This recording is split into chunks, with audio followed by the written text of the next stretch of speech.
नमस्कार दोस्तों, कैसे हैं आप सब लोग। उम्मीद है आप सब अच्छे होंगे।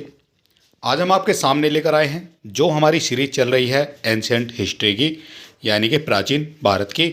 और इसका हो जाता है ये 5 नंबर का वीडियो। इससे पहले हमने इसके 4 वीडियो बना दिए हैं। अगर वो आपने नहीं देखे हैं तो आप हमारे चैनल पर विजिट करेंगे, वहाँ पर आपको इससे पहले सभी वीडियो मिल जाएंगे। और इसके अलावा वहाँ पर हमने इंडियन पॉलिटी की एक मैराथन अपलोड कर रखी है। अगर वो आपने नहीं देखी है तो आपके लिए काफ़ी हेल्पफुल हो जाएगी।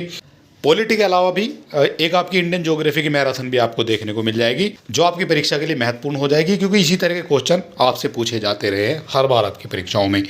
और सारा जो कंटेंट है वो बेहद महत्वपूर्ण हो जाता है आपकी परीक्षा की दृष्टि से। और उसी का एक ये पार्ट है जो हमारी एंशिएंट हिस्ट्री चल रही है। आज हमारा जो शुरू होगा वो होगा गुप्त साम्राज्य। और शुरू कर लेते हैं आज का हमारा इम्पोर्टेंट वीडियो। और वीडियो शुरू करने से पहले अगर अभी तक आपने हमारे चैनल को सब्सक्राइब नहीं किया है तो आप सब्सक्राइब कर सकते हैं, वीडियो को अपने दोस्तों में भी शेयर कर सकते हैं। और यहाँ हम शुरू करेंगे। तो सबसे पहले बात की गई है गुप्त वंश के बारे में। तो गुप्त वंश का संस्थापक आपसे पूछा गया है, गुप्त वंश का संस्थापक कौन था। तो गुप्त वंश का जो संस्थापक है वो हो जाता है श्रीगुप्त। ठीक, श्रीगुप्त के पश्चात घटोत्कच गुप्त वंश का राजा हुआ। सबसे पहले जो संस्थापक है वो हो जाता है श्रीगुप्त। श्रीगुप्त के बाद में आ जाते हैं आपके घटोत्कच। ठीक है, तो ये हो जाते हैं गुप्त वंश के राजा। इसके बाद पाटलिपुत्र गुप्त साम्राज्य की राजधानी थी। राजधानी को जो क्वेश्चन बनते हैं वो बनते हैं विचार करने के लिए या फिर बनते हैं सुमेलित करने के लिए। ठीक है, तो 4 राज्यों की राजधानी आपको दी जाएगी और उसके बाद आपको सुमेलित करने के लिए उनके सामने क्वेश्चन दे दिया जाएगा। तो इस तरह से आपसे जो है पूछा जाएगा कि गुप्त साम्राज्य की जो राजधानी है वो क्या है, तो वो आपको यहाँ बता देनी है, पाटलिपुत्र है। इस वंश का प्रथम महान शासक चंद्रगुप्त प्रथम था। लगभग 1319 से 335 ईस्वी तक ये रह जाता है। ठीक है, तो इस वंश का जो प्रथम महान शासक हुआ है वो हुआ है चंद्रगुप्त प्रथम। इसने सर्वप्रथम महाराजाधिराज की उपाधि धारण की तथा लिच्छवी वंश की राजकुमारी कुमार देवी से विवाह किया। किसके द्वारा किया गया था, तो ये किया गया था चंद्रगुप्त प्रथम के द्वारा। महाराजाधिराज की उपाधि भी धारण की गई थी और लिच्छवी वंश की राजकुमारी कुमार देवी से विवाह भी किया गया था।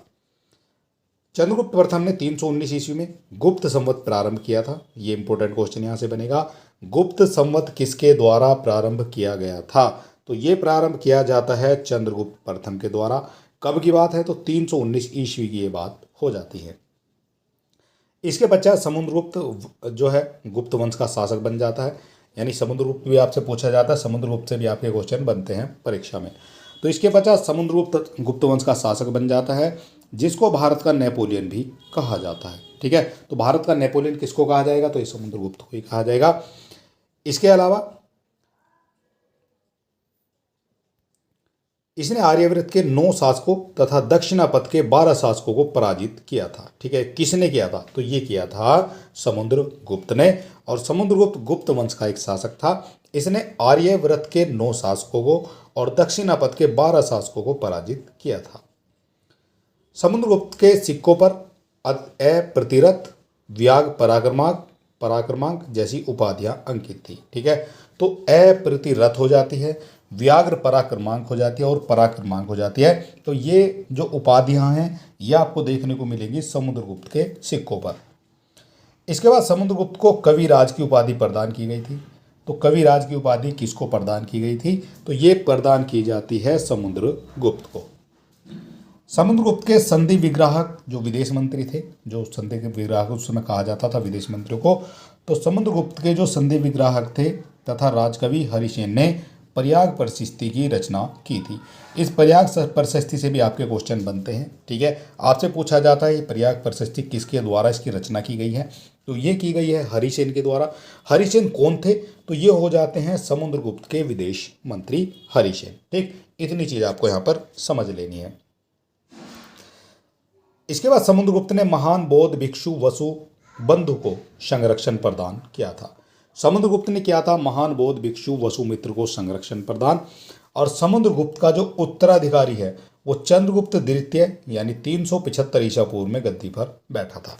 समुद्रगुप्त का जो उत्तराधिकारी था वो कौन हो जाता है, तो समुद्रगुप्त का उत्तराधिकारी हो जाता है चंद्रगुप्त द्वितीय। ठीक है, ये चीज आपकी यहाँ पर हो जाती है। इसके बाद यहाँ पर आता है समुद्रगुप्त जो है परम भागवत की उपाधि धारण करने वाला पहला शासक भी बन जाता है। तो यहाँ पर आपसे पूछा जाएगा जो परम भागवत की उपाधि धारण करने वाला प्रथम शासक कौन था, तो ये हो जाता है समुद्रगुप्त। ठीक है, इसी तरह से क्वेश्चन आपके पूछे जाते हैं। समुद्रगुप्त के समकालीन नरेश व उनके राज्य कौन कौन से हो जाते हैं। जो आपके समुद्रगुप्त के समकालीन नरेश हैं और उनके राज्य हैं वो कौन कौन से हो जाएंगे, तो यहाँ एक तो धनंजय हो जाते हैं, ये आपके कुशतलपुर के राजा हो जाते हैं। नीलराज हो जाएंगे, ये अवमुक्त हो जाते हैं। उग्रसेन हो जाते हैं, ये आपके पालक्का के हो जाते हैं। विष्णुगोपा हो जाएंगे कांची के राजा। ठीक है, ये भी आपको समझना है। इसके बाद यहाँ पर बनता है चंद्रगुप्त द्वितीय के काल में फायान नामक चीनी यात्री भारत आया था। तो चंद्रगुप्त द्वितीय के काल में आया था जो फायान है, ये चीनी यात्री था और ये चंद्रगुप्त द्वितीय के काल में भारत आ जाता है। अब चंद्रगुप्त द्वितीय के दरबार में 9 रत्न रहते थे, ये आपको पता होगा। ठीक है, 9 रत्नों में कालिदास भी थे, वराहमिहिर भी थे, बेताल भट्ट भी थे और भी बहुत सारे थे वहाँ पर। ठीक है, तो इनके सबके नाम आपको पता होना चाहिए, वहाँ से आपके क्वेश्चन बन जाते हैं। तो 9 रत्न रहते थे चंद्रगुप्त द्वितीय के दरबार में, इन जिनमें कालिदास, वराहमिहिर, बेताल भट्ट ये प्रमुख थे और बाकी भी यहाँ पर थे, बहुत सारे इस तरह के हो जाते हैं वहाँ। ठीक है, तो 9 रत्न वहाँ पर रहते थे। चंद्रगुप्त द्वितीय ने शकों का दमन किया था, ये भी आपको पता होना चाहिए। शकों का दमन किसके द्वारा किया गया था, तो शकों का जो दमन है वो किया गया था चंद्रगुप्त द्वितीय के द्वारा। शकों को पराजित करके इसने विक्रमादित्य की उपाधि धारण की तथा चांदी के सिक्के चलवाए थे। तो शकों को पराजित करके इसने विक्रमादित्य की उपाधि धारण की थी और चांदी के सिक्के भी चलवाए थे। तो किसने चलवाए थे, तो ये चलवाए थे चंद्रगुप्त द्वितीय ने। तो चंद्रगुप्त द्वितीय को ही विक्रमादित्य की उपाधि धारण कर ली जाती है चंद्रगुप्त द्वितीय के द्वारा। ठीक है, इतना आपको पता होना चाहिए। इसके बाद चंद्रगुप्त द्वितीय ने परम भागवत की उपाधि धारण की थी, ये भी आपको पता लग गया है। ठीक है, परम भागवत की जो उपाधि है ये आपके चंद्रगुप्त द्वितीय ने ही धारण की थी। चंद्रगुप्त द्वितीय का जो उत्तराधिकारी ये हो जाता है कुमारगुप्त, और ये कब हो जाता है, तो 415 ईस्वी से 455 ईस्वी तक ये हो जाएगा। ठीक है, 415 ईस्वी से 455 ईस्वी तक हो जाता है। और कुमारगुप्त प्रथम ने नालंदा विश्वविद्यालय की स्थापना कराई थी। तो जो कुमारगुप्त प्रथम है उन्होंने नालंदा विश्वविद्यालय की स्थापना भी कराई थी, ये भी आपको पता होना चाहिए। ठीक है, तो कुमारगुप्त प्रथम के द्वारा नालंदा विश्वविद्यालय की स्थापना की जाती है बिहार में। कुमारगुप्त प्रथम, जो कुमारगुप्त प्रथम है उनका उत्तराधिकारी हो जाता है स्कंदगुप्त, और ये स्कंदगुप्त का जो पीरियड है, जो कार्यकाल है वो हो जाता है 455 ईस्वी से 467 ईस्वी तक। ठीक, ये हो जाता है कुमारगुप्त प्रथम का उत्तराधिकारी स्कंदगुप्त। स्कंदगुप्त के समय में हुनों का आक्रमण हो जाता है। ठीक है, ये इंपॉर्टेंट यहाँ पर माना जाएगा। आपसे ये भी पूछा जाएगा कि हुनों का जो आक्रमण है वो किस शासक के समय में हुआ था, तो हुनों का जो आक्रमण है ये हो जाता है स्कंदगुप्त के समय में। और इसने गिरनार स्थित जो सुदर्शन झील का पुनरुद्धार कराया था। ठीक है, सुदर्शन झील का जो पुनरुद्धार है ये आपका स्कंदगुप्त के द्वारा ही कराया गया था। अगला पॉइंट बनता है हमारा सुदर्शन झील के निर्माण और जीर्णोद्धार से संबंधित विवरण। तो यहाँ सबसे पहले बात की गई, एक तरफ आपके शासक आ जाते हैं, एक तरफ आपके अधिकारी आ जाते हैं। तो चंद्रगुप्त मौर्य हो जाते हैं, इनके अधिकारी हो जाते हैं पुष्यगुप्त। अशोक हो जाते हैं, इनके अधिकारी हो जाते हैं तुशाक। ठीक है, जो सुदर्शन झील का निर्माण और जीर्णोद्धार कराया था उससे संबंधित ये अधिकारी वहाँ पर हो जाते हैं। ठीक, रुद्रदामन हो जाते हैं, इनका जो अधिकारी वो हो जाता है सुविशाख। स्कंदगुप्त के अधिकारी हो जाते हैं चक्रपालित। ठीक, इसके अलावा यहाँ पर कहा गया आपसे जो आपका विष्णुगुप्त है, तो विष्णुगुप्त गुप्त वंश का अंतिम शासक था। गुप्त वंश का अंतिम शासक हो जाता है विष्णुगुप्त। इसके संस्थापक हम आपको पहले बता चुके हैं, तो श्रीगुप्त इसके संस्थापक हो जाते हैं। ठीक है, तो ये हो जाता है आपका गुप्त वंश। इसके अलावा गुप्त साम्राज्य अनेक प्रांतों में विभाजित था। जो गुप्त साम्राज्य है वो अनेक प्रांतों में विभाजित था। प्रांत को देश, अवनी और या फिर भुक्ति भी कहा जाता था। तो प्रांत को कहा जाएगा देश, अवनी और भुक्ति, ये आपका प्रांत को ही कहा जाएगा। भुक्ति के शासक को उपरिक कहते थे। ठीक है, तो भुक्ति के शासक को क्या कहा जाएगा, तो ये कहा जाएगा आपका उपरिक। सीमांत प्रदेशों के शासक जो गोप्ता हैं ये कहलाते थे। तो सीमांत प्रदेशों के शासक गोप्ता कहलाते थे। भुक्ति विषय में बटे हुए थे, जिसके प्रमुख विषयपति होते थे। ठीक है, तो भुक्ति थे विषय में ये बटे हुए थे और जिसके जो प्रमुख हैं वो होते थे विषयपति। इसके अलावा दंड पासिक पुलिस विभाग का प्रमुख होता था, ये भी आपसे पूछा जाता है। जो दंड पासिक है ये पुलिस विभाग का प्रमुख होता था। अब क्वेश्चन क्या बनेगा, तो ये बनेगा जो गुप्त वंश है उसमें पुलिस विभाग का प्रमुख को क्या कहा जाता था, तो उसमें कहा जाता था दंड पासिक, ठीक है, दंड देने वाला। प्रशासन की सबसे छोटी इकाई ये ग्राम हो जाती है, प्रशासन की सबसे छोटी इकाई। ग्राम समूहों को पैठ कहा जाता था, ये भी आपको पता होना चाहिए। जो ग्राम समूह थे उनको पैठ कहा जाता था। गुप्त काल में सामान्यतः भू राजस्व की जो दर थी वो थी 1/6। ठीक, तो गुप्त काल में जो सामान्यतः भू राजस्व की दर है वो 1/6 हो जाती है। सिंचाई हेतु अरहट या फिर रहट जो घंटी यंत्र का प्रयोग किया जाता था। ठीक है, तो रहट होता था, अगर आपने नहीं देखा तो आप गूगल पर सर्च करेंगे, वहां पर आपको रहट का चित्र देखने को मिल जाएगा, जिससे पहले पुराने जमाने में जो है सिंचाई होती थी। ठीक है, तो ये बैलों के जरिए जो है यहाँ पर सिंचाई होती थी रहट से। गुप्त काल में उज्जैन का जो प्रमुख था वो व्यापारिक केंद्र था। गुप्त काल में उज्जैन प्रमुख व्यापारिक केंद्र माना जाता था। इसके अलावा गुप्त राजाओं ने सर्वाधिक स्वर्ण सिक्के चलाए थे, जिन्हें दीनार कहा जाता था। तो गुप्त राजाओं ने सर्वाधिक स्वर्ण सिक्के चलाए थे, जिन्हें दीनार कहा जाता था। इसके अलावा कायस्थ वर्ग का जो सर्वप्रथम उल्लेख है ये याज्ञवल्क्य स्मृति में देखने को मिलता है। तो कायस्थ वर्ग का जो सर्वप्रथम उल्लेख है ये मिलता है याज्ञवल्क्य स्मृति में देखने को। ओशनस स्मृति में कायस्थों का उल्लेख सर्वप्रथम जाति के रूप में हुआ है। ठीक है, तो ओशनस स्मृति में कायस्थों का जो उल्लेख है वो सर्वप्रथम जाति के रूप में देखने को मिल जाएगा। इसके बाद गुप्त शासक वैष्णव ये धर्म अनुयायी थे। जो गुप्त शासक वैष्णव है ये धर्म अनुयायी हो जाते हैं। इनका जो राज चिन्ह था वो था भगवान विष्णु का गरुड़ वाहन जो था गरुड़। ठीक है, तो गरुड़ किसका राज चिन्ह हो जाता है, तो ये हो जाता है गुप्त शासकों का। ठीक है, तो गुप्त शासकों का जो राज चिन्ह है वो हो जाता है आपका गरुड़। देवगढ़ के दशावतार मंदिर का निर्माण गुप्त काल में ही हुआ था, ये भी आपसे पूछा जाता है। जो देवगढ़ का दशावतार मंदिर है उसका जो निर्माण है वो किसके काल में हुआ था, तो ये हुआ था गुप्त काल में। मंदिर निर्माण की कला का जो प्रारंभ है ये भी आपका गुप्त काल में हो जाता है। मंदिर निर्माण की कला का प्रारंभ गुप्त काल में ही हो जाता है। इसके अलावा पुराणों की जो वर्तमान रूप से रचना हुई है ये भी गुप्त काल में हुई है। ठीक, जो पुराण है उनकी जो वर्तमान रूप में रचना हुई है वो भी आपकी गुप्त काल में ही हो जाती है। गुप्त काल में याज्ञवल्क्य, नारद, कात्यायन और बृहस्पति स्मृतियों की रचना भी हुई है। अजंता में गुफा संख्या 16, 17 और 19 ये गुप्त कालीन की हैं। जो अजंता में गुफाएं हैं तो ये आपकी हो जाती हैं। जो गुफा नंबर 16 है, गुफा नंबर 17 है और गुफा नंबर 18 है, ये सभी आपकी गुप्त कालीन हैं। गुप्त के काल में ही ये बनाई गई थी।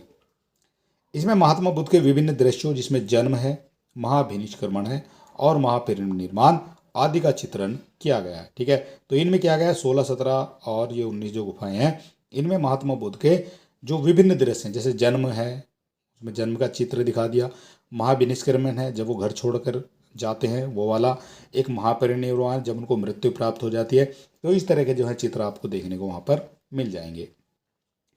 अजंता की गुफाएं बौद्ध धर्म की महायान शाखा से संबंधित है। जो अजंता की गुफाएं हैं बौद्ध धर्म की महायान शाखा से संबंधित हैं। और चंद्रगुप्त द्वितीय के दरबार में महाकवि कालिदास, प्रसिद्ध आयुर्वेद चिकित्सक धन्वंतरी ये भी निवास करते थे। ठीक है, तो चंद्रगुप्त द्वितीय के दरबार में महाकवि कालिदास और प्रसिद्ध आयुर्वेद चिकित्सक धन्वंतरी निवास करते थे। आर्यभट्ट की बात करेंगे तो आर्यभट्ट कौन है, तो आर्यभट्ट हो जाते हैं महान गणितज्ञ। ठीक है, तो ये भी आपके चंद्रगुप्त द्वितीय के दरबार से संबंधित हो जाते हैं। इन्होंने आर्यभट्टीय तथा सूर्य सिद्धांत नामक ग्रंथ लिखा था, ये भी आपको पता होना चाहिए। इन्होंने आर्यभट्टीय तथा सूर्य सिद्धांत नामक ग्रंथ लिखा था। गुप्त काल में भारतीय इतिहास का जो स्वर्ण काल कहा जाता है। ठीक, अब आपका क्वेश्चन कहाँ से बनेगा, क्वेश्चन यहीं से तो बनेगा। एक तो आपका बनेगा भारतीय इतिहास का स्वर्ण काल किसके काल को कहा जाता है, तो ये कहा जाता है गुप्त काल को भारतीय इतिहास का स्वर्ण काल कहा जाता है। एक आपसे पूछा जाएगा जो आपकी आर्यभट्ट और सूर्य सिद्धांत नामक ग्रंथ है किसके काल में लिखा गया है, तो ये भी आपका गुप्त काल में लिखा गया है। इसके अलावा आर्यभट्ट ने सर्वप्रथम बताया कि पृथ्वी सूर्य की परिक्रमा करती है। ठीक है, तो सबसे पहले किसके द्वारा बताया गया है कि पृथ्वी सूर्य की परिक्रमा करती है, तो ये बताया गया है आर्यभट्ट के द्वारा ही। इसके बाद गुप्तकालीन जो मंदिर है, तो गुप्तकालीन मंदिर कौन कौन से हो जाते हैं ये भी आपको पता होना चाहिए। तो एक तरफ आपके मंदिर दिए गए हैं, एक तरफ आपके स्थान दिए गए हैं। तो सबसे पहले यहाँ पर बात करेंगे विष्णु मंदिर के बारे में। तो विष्णु मंदिर हो जाता है आपका तिगवा, जबलपुर, मध्य प्रदेश में। ठीक है, ये क्या है? तो ये हैं गुप्त कालीन मंदिर जो गुप्त शासकों के काल में बनाए गए थे। ठीक है, तो विष्णु मंदिर आपने देख लिया, ये आपका तिगवा, जबलपुर, मध्य प्रदेश में है। एक शिव मंदिर का निर्माण हुआ था, ये हो जाता है भूमरा, नागौद, मध्य प्रदेश में। पार्वती मंदिर का निर्माण हो जाता है नचना कुठार, जो मध्य प्रदेश में ही है। दशावतार मंदिर का निर्माण हुआ है, ये हुआ है देवगढ़, जो ललितपुर, उत्तर प्रदेश में है। शिव मंदिर एक और है, ये आपका खो, नागौद, मध्य प्रदेश में हो जाता है। भीतरगांव का जो मंदिर है, भीतरगांव, कानपुर, उत्तर प्रदेश में हो जाता है। और एक हो जाता है आपका लक्ष्मण मंदिर, जो ईंटों द्वारा निर्मित है, और ये सिरपुर, महासमुंद, छत्तीसगढ़ में हो जाएगा लक्ष्मण मंदिर। लक्ष्मण मंदिर जो है ईंटों द्वारा निर्मित मंदिर हो जाएगा। इसके बाद हमारा आ जाता है वाकाटक राजवंश। ठीक, वाकाटक राजवंश से क्या इंपॉर्टेंट है आपकी परीक्षा के लिए, क्या पूछा जाता रहा है बार बार आपकी परीक्षा में। तो यहाँ पर देखेंगे वाकाटक के बारे में। तो यहाँ बताया गया है इनके बारे में कि वाकाटक जो राजवंश की स्थापना लगभग 250 ईस्वी में विंध्य शक्ति ने की थी। तो इसकी जो स्थापना हो जाती है वो 250 ईस्वी में हो जाती है लगभग में, और इसकी जो स्थापना की गई है वो विंध्य शक्ति के द्वारा की गई है। इसके बाद परवरसेन वन वाकाटक वंश का एकमात्र शासक था। ठीक, तो परवरसेन हो जाता है जो परवरसेन फर्स्ट है, वाकाटक शासक, वाकाटक वंश का प्रथम या एकमात्र शासक हो जाता है, जिसने सम्राट की उपाधि धारण की थी। ठीक है, तो सम्राट की उपाधि धारण करने वाला वाकाटक वंश का एकमात्र शासक परवरसेन वन।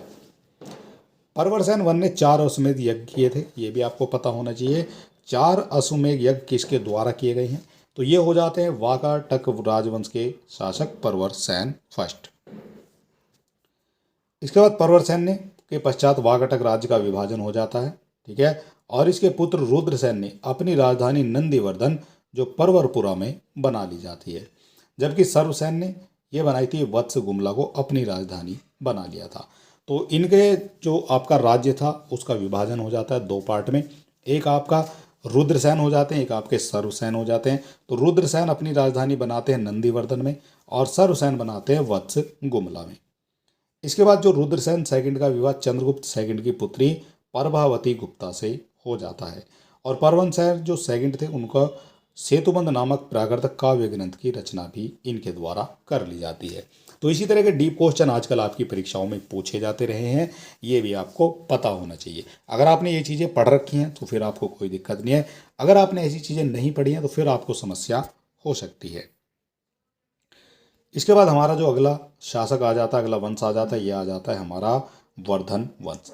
वर्धन वंश से भी काफ़ी क्वेश्चन आपकी परीक्षाओं में बनते हैं, और यहाँ जो सबसे पहला क्वेश्चन बनेगा वो बनेगा गुप्त वंश के पतन के पश्चात वर्तमान दिल्ली, पंजाब, हरियाणा क्षेत्र में थानेश्वर नामक स्थान पर पुष्यभूति अथवा पुष्यभूति ने वर्धन वंश की नींव डाली थी। तो गुप्त वंश का पतन हो जाता है, उसके पश्चात दिल्ली, पंजाब, हरियाणा क्षेत्र में थानेश्वर नामक स्थान पर पुष्यभूति या फिर पुष्यभूति ने वर्धन वंश की नींव डाली थी। तो आपसे ये पूछा जाएगा वर्धन वंश की नींव किसने डाली थी? तो ये हो जाते हैं आपके पुष्यभूति। इसके बाद प्रभाकर वर्धन को इस वंश का वास्तविक संस्थापक माना जाता है। तो प्रभाकर वर्धन को इस वंश का वास्तविक संस्थापक माना जाता है, ये भी आपको पता होना चाहिए। इसके बाद प्रभाकर वर्धन के 2 पुत्र राज्यवर्धन, हर्षवर्धन तथा एक पुत्री राजसी थी। तो प्रभाकर वर्धन के हो जाते हैं 2 पुत्र, एक आपका राज्यवर्धन, एक आपका हर्षवर्धन, और एक उनकी पुत्री हो जाते हैं जिसका नाम था राजश्री। राजश्री का विवाह ये मोखरी वंश के राजा ग्रह वर्मा के साथ हो जाता है, और प्रभाकर वर्धन के समय में हुनों का आक्रमण भी हो जाता है। ठीक है, तो ये भी आपको पता होना चाहिए। आपसे ये पूछा जाता है कि हुनों का जो आक्रमण है वो किसके शासनकाल में हुआ है? तो ये हुआ है प्रभाकर वर्धन के शासनकाल में हुनों का आक्रमण हो जाता है। प्रभाकर वर्धन का जो बड़ा पुत्र था राज्यवर्धन, ये हुनों के विरुद्ध अभियान पर गया था। ठीक है, ये भी आपको पता होना चाहिए। प्रभाकर वर्धन का बड़ा पुत्र राज्यवर्धन हुनों के विरुद्ध अभियान पर गया था, और उसी समय प्रभाकर वर्धन की मृत्यु भी हो जाती है। ठीक है, तो ये भी आपको पता होना चाहिए। जो प्रभाकर वर्धन का बड़ा पुत्र था राज्यवर्धन, ये हुनों के विरुद्ध अभियान पर गया था। प्रभाकर वर्धन के बाद राज्यवर्धन ने सत्ता ग्रहण की थी, ये भी आपको पता होना चाहिए। ठीक है, प्रभाकर वर्धन के बाद राज्यवर्धन ने सत्ता ग्रहण कर ली थी। मालवा के शासक देवगुप्त ने राज ऋषि के पति ग्रहवर्मा की हत्या करके राजश्री को बंदी बना लिया था। तो मालवा के शासक हो जाते हैं देवगुप्त, जो राजश्री के पति थे। ग्रहवर्मा की हत्या करके राज ऋषि को बंदी बना लिया जाता है। इसके बाद राजवर्धन ने देवगुप्त की हत्या की, किंतु कुछ दिनों के बाद देवगुप्त के मित्र गौड़ शासक शशांक ने धोखा देकर राज्यवर्धन की हत्या कर दी थी। ठीक है, तो राज्यवर्धन ने देवगुप्त की हत्या कर दी थी और कुछ दिनों बाद देवगुप्त के मित्र गौड़ शासक शशांक ने धोखा देकर राज्यवर्धन की हत्या कर दी थी। राज्यवर्धन की मृत्यु के बाद 606 ईस्वी में हर्षवर्धन राजगद्दी पर बैठ जाता है। ठीक है, तो राज्यवर्धन की मृत्यु हो गई है, उधर आपका हर्षवर्धन जो गद्दी पर बैठ जाते हैं। हर्ष का दूसरा नाम हो जाता है शीलादित्य, ये भी आपसे पूछा जाएगा। शीलादित्य किसका दूसरा नाम है? तो ये हो जाएगा हर्षवर्धन का। हर्ष के सिंहासन रोहन अर्थात 606 ईस्वी में हर्ष संवत का प्रारंभ किया गया था। हर्ष ने 647 ईस्वी तक शासन किया, ये भी आपको पता होना चाहिए। ठीक है, तो हर्ष के सिंहासन रोहन अर्थात जो 606 ईस्वी में हुआ था, तो हर्ष संवत का प्रारंभ इनके द्वारा किया जाता है। हर्षवर्धन के परम महेश्वर परम भट्टारक की उपाधि धारण की थी, ये भी आपको पता होना चाहिए। हर्षवर्धन के परम महेश्वर परम भट्टारक की उपाधि धारण कर ली जाती है। हर्षवर्धन ने अपनी राजधानी थानेश्वर से कन्नौज स्थानांतरित किया था। तो राजधानी को थानेश्वर से कन्नौज किसने स्थानांतरित किया था? ये किया था हर्षवर्धन ने। हर्षवर्धन ने सूर्य, शिव और बौद्ध धर्म का उपासक भी माना जाता है। ठीक है, तो सूर्य, शिव और बौद्ध धर्म का जो उपासक है कौन है? तो ये हो जाता है यहाँ पर हर्षवर्धन।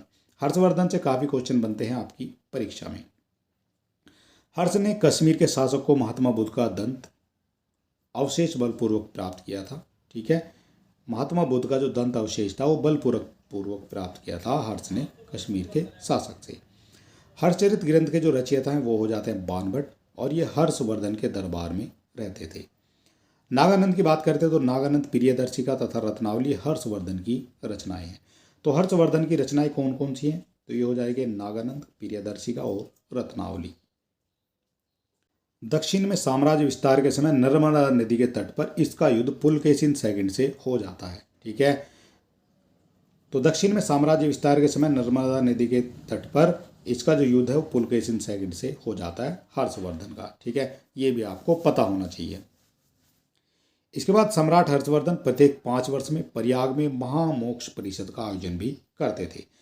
तो हर्षवर्धन के द्वारा किया जाता था 5वें वर्ष प्रयागराज में महामोक्ष परिषद का आयोजन। ठीक है, तो ये हर 5वें वर्ष किया जाता था। और हर्षवर्धन ने 641 ईस्वी में अपने जो दूत हैं वो चीन भेजे थे, ये भी आपको पता होना चाहिए। हर्षवर्धन के द्वारा 641 में अपने दूत चीन भेजे जाते हैं। इसके बाद हर्ष ने 643 ईस्वी में कन्नौज तथा प्रयाग में 2 विशाल धार्मिक सभाओं का आयोजन भी किया था। 643 ईस्वी में एक चीनी दूत मंडल हर्षवर्धन के दरबार में आ जाता है।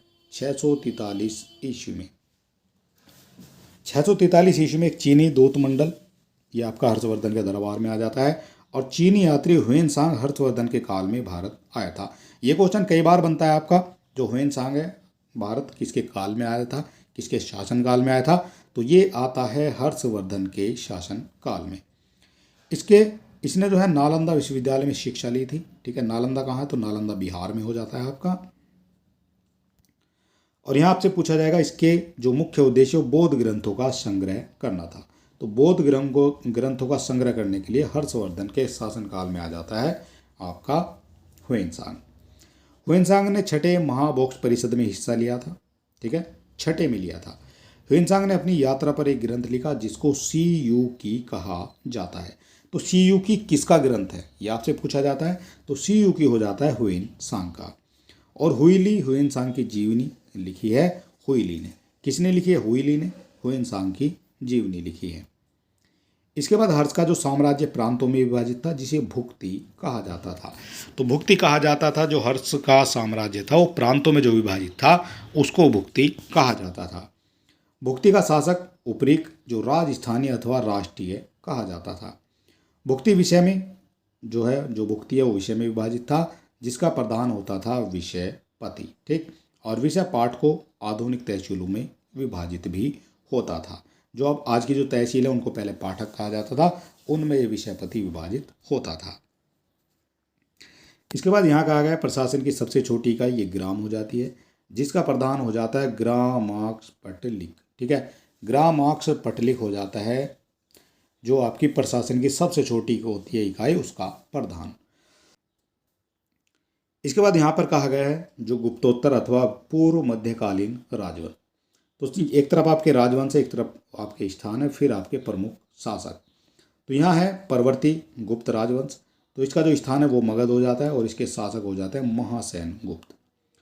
पुष्यभूति अथवा वर्धन वंश आ जाते हैं, जो स्थान हो जाते हैं इनका थानेश्वर, और इनके जो शासक हैं पुष्यभूति, प्रभाकर वर्धन, राज्यवर्धन और एक आपका हर्षवर्धन।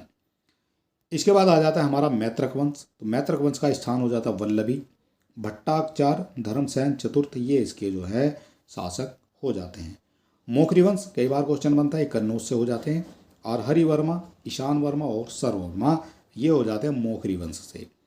गौड़ अथवा चंद्रवंश की बात करेंगे, ये आपका बंगाल से हो जाते हैं, और शशांक इनके शासक हो जाते हैं।